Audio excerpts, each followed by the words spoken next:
kulanti wacan oo wanaagsan aqayaarta hawada naga daawanaysa ku soo dhawaada warka telefishinka Hilaac agaasimaha hay'adda nabad sugidda iyo sirdoonka qaranka oo abaabul ka dhan ah dagaalyahanada al-shabaab ka wada magaalada Beledweyne ee xarunta gobolka Hiiraan madaxweynaha maamulka Galmudug Axmed Cabdi Kaariye Qoorqoor oo kulamo la qaatay wakiilka qaramada midoobe u qaabilsan arrimaha dalka Soomaaliya wasaaradda waxbarashada maamulka Puntland oo ka jawaabtay cabasho ka soo baxday qaar kamid ah ardayda dhigato dugsiyada sare ee deegaanada maamulka Puntland gudoomiyaha hay'adda maareynta masiibooyinka qaranka Soomaaliyeed Maxamuud Macalin Cabdulle oo xafiiskiisa ku qaabilay wafdi ka socday hay'adda UNHCR ee Soomaaliya dhaqdhaqaaqyo ciidan oo ka soconayo deegaano hoos tago gobolka Bay wasiirka howlaha guud iyo guryeynta xukuumadda federaalka Soomaaliya oo kulan la qaatay madaxa hay'adda UNDP ee Soomaaliya kooxo burcadbadeed Soomaali ah oo laga qabtay xeebaha gacanka cadmeed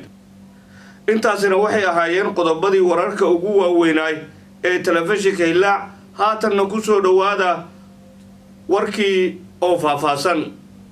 madaxweynaha maamulka Galmudug Axmed Cabdi Kaariye Qoorqoor ayaa kulamo wuxuu la qaatay wakiilka qaramada midoobe u qaabilsan arrimaha Soomaaliya faahfaahinta warkan waxaa noo eegayo wariyaheena Maxamed Cusmaan Nuur Golden madaxweynaha dowlad goboleedka Galmudug Axmed Cabdi Kaariye Qoorqoor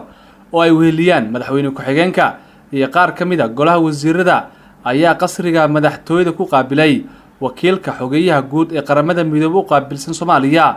Marwa Katarina Lingi oo soo gabagabeynaysa shaqadii diblomaasiyadeed ay ku joogtay Soomaaliya madaxweynaha iyo wafdiga la socday Marwa Katarina Lingi ayaa kormeer ku tagay dhismaha xarunta qaramada midoobe ee Galmudug oo meel wanaagsan uu mariyo dhismaheeda iyadoo sidoo kale ay ka wada hadleen amniga iyo la dagaalanka al-shabaab arrimaha doorashooyinka iyo qaabeentooda iyo guud ahaan siyaasadda dalka kulanka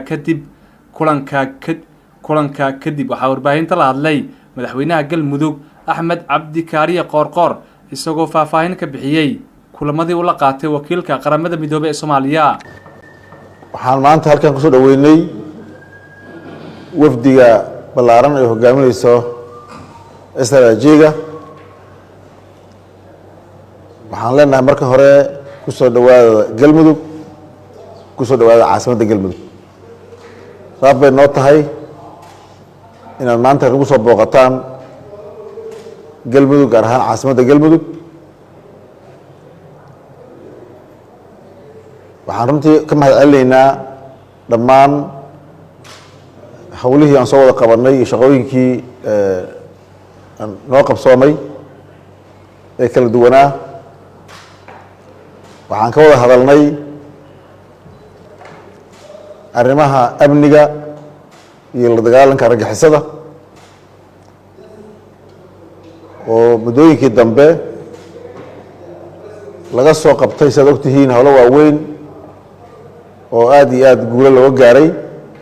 haddana ay socoto dadaalkeeda iyo in la xoreeyo dalka laga xoreeyo la dhammaystiro argagixisada arrimahaas aadaan uga wada hadalnay sidoo kale waxaan ka wada hadalnay siyaasadda dalka iyo qaabeynta arrimaha doorashooyinka oo shirarka soo socda ee kolley si loogu soo hadal qaadi doono ama si looga hadli doono waxaan soo booqanay maanta soo kormeernay xaruntii qaramada midoobay oo meel gabagaba maraysa aad iyo aad baan uga mahadcelinayno gacantii iyo garabkiina laka siiyey aad baan ugu faraxsannahay mar kale ka mahadcelinaynaa xarunta UN-ka oo laga hirgeliyey ama laga dhismaheedii gabagabo ka yahay caasimadda dhammaan qodobadaan ka soo qaadnay waxay ahaayeen kuwo aan si guul ah nagu dhammaaday waxaan sidoo kale si kooban xaflad kooban uga qayb galnay sharcigii wasaaradda haweenka iyo xuquuq insaanka ay keentay ee golayaasha dowladda Galmudug ay meel mariyeen oo aan kaasna runtii hambalyo iyo bogaadin kadib garab istaag isagana muuqda ballanqaadna inoo samaysay SRG-ga iyo xafiiskaba mar kale waxaan leenahay kusoo dhawow galmudug. agaasimaha hay-adda nabad sugidda iyo sirdoonka qaranka Soomaaliyeed Cabdulaahi Maxamed Cali Sanbalolshe oo kulamo ka wado magaalada Beledweyne ee xarunta gobolka Hiiraan. qodobkan waxaa noo soo koobayo wariyaheena Qadar Xuseen Axmed. taliyaha hay-adda nabad sugidda iyo sirdoonka qaranka Soomaaliyeed ee NISA Cabdulaahi Maxamed Cali Sanbalolshe oo ku sugan magaalada Beledweyne ee xarunta gobolka Hiiraan ayaa halkaasi ka bilaabaya kulamo loogu diyaar garoobayo dagaal ka dhan ah dagaalamayaasha hubeysan ee Al-Shabaab.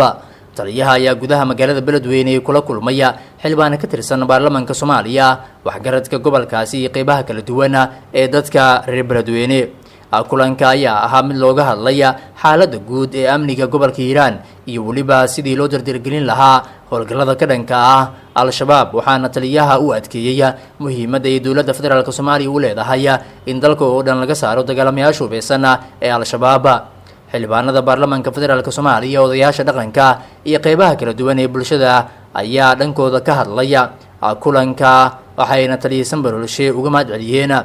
dadaalka uu ku bixinayo amniga iyo garab istaaga dadka reer Hiiraan ee dagaalka kula jira Al-Shabaab. si kastaba kulankan Beledweyne ku dhex maraya taliyaha NISA xildhibaanada ka tirsan baarlamaanka Soomaaliya iyo qeybaha kala duwan ee reer Beledweyne ayaa waxa uu kusoo beegmaya iyadoo taliyaha xildhibaanada iyo mas'uuliyiinta kale ay Beledweyne u yimaadeen ka qaybgalka xafladda caleemasaarka ugaaska guud ee beesha Xabaadle ugaas Yuusuf ugaas Xasan ugaas Khalifa taasoo dhici doonto maalinta Birita ah oo ay taariikhdu ay tahay 13 May sanadkan 2024. maxkamadda raafaanka ee gobolka Banaadir oo soo gabagabaysay dhageysiga dacwadii loo heestay Said Cali Macalin Daawud.